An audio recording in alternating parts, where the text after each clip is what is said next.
Welcome back to Watch It Wednesday for Full Send Ministries. This month, we've looked at how God is at work even when we don't see Him or we're unaware. How God is at work, putting us in the right place at the right time. And how God is at work, humbling the proud and raising the humble. Today, we're going to see how God is at work, protecting us, and what is our response. Chapter 8 begins with Esther in distress over the edict that Haman had decreed against her people, the Jews.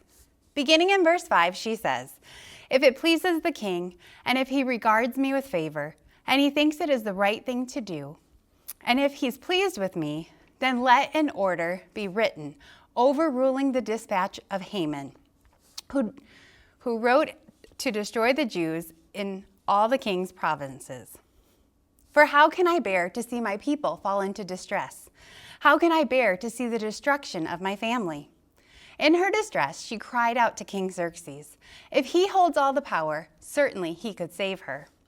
But King Xerxes replied to Queen Esther and to Mordecai, "Write another decree in the king's name on behalf of the Jews, as it seems best to you, and seal it with the king's ring.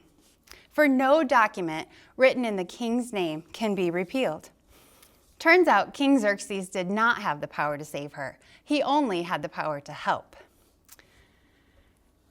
The royal secretaries were summoned, and a provision was made for the Jews to protect themselves against their enemies. But the original document could not be repealed. This is where we see God at work. God knew everything before it even happened.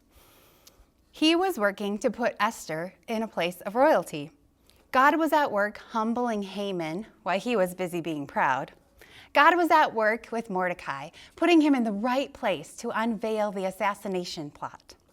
And God worked to raise the humble Mordecai to a place of help for his people. So Mordecai wrote in the name of King Xerxes. He sealed the dispatches with the king's ring, and he sent them by mounted couriers who rode fast horses, especially bred for the king. The couriers, riding the royal horses, went out, spurred on by the king's command, and the edict was issued in the citadel of Susa. On the 13th day of the 12th month, the edict commanded by the king was carried out. On this day, the enemies of the Jews had hoped to overpower them, but now the tables had turned, and the Jews got the upper hand over those who hated them. The Jews assembled in their cities and in all the provinces of King Xerxes to attack those determined to destroy them. No one could stand against them because the people of all nationalities feared the Jews. And all the nobles of the provinces, the satraps, the governors, and the king's officials, they helped the Jews because of fear of Mordecai. Mordecai was prominent in the palace. His reputation spread throughout the provinces, and he became more and more powerful. God protected the Jews in Susa and the surrounding areas. Yes, his people were in exile. Yes, they were in captivity, but God was not going to allow their annihilation. He always had a plan to protect them. The people in the land may have feared Mordecai, but we know it was God who was at work. God is in control. He is sovereign, and he's always working. So how did the people respond? With joy and celebration. The city of Susa held a joyous celebration. For the Jews, it was a time of happiness and joy, gladness and honor.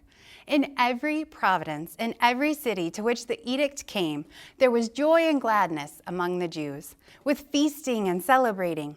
And many people of other nationalities became Jews because they feared them. What's your favorite celebration? I'm guessing it's not Purim. Holidays are fine. Family together is good, and the traditions are nice. And you know Jeremy and I be loving the food. But our family's favorite thing to celebrate is our kids' spiritual birthdays. The girls just had theirs on April 21. They share their special day. And Ben's is coming up at the end of the month of May. I guess we treat it like a birthday, right? We go out to eat and celebrate, and we create a Facebook post. But the day and the celebration bring us so much joy because Jeremy and I know as parents, and Bree, Kara, and Ben know that our salvation is sure. We will be in heaven with God someday, and we can spend every day until then living our life with Him.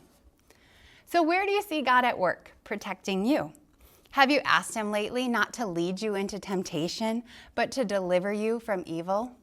Protection is so much more than avoiding a car accident when you drive. God can protect our hearts. He can protect our minds. He can protect our bodies. Watch for His supernatural protection, and then celebrate His work. Praise Him with joy and celebration, and show the world it is Him who has made you glad.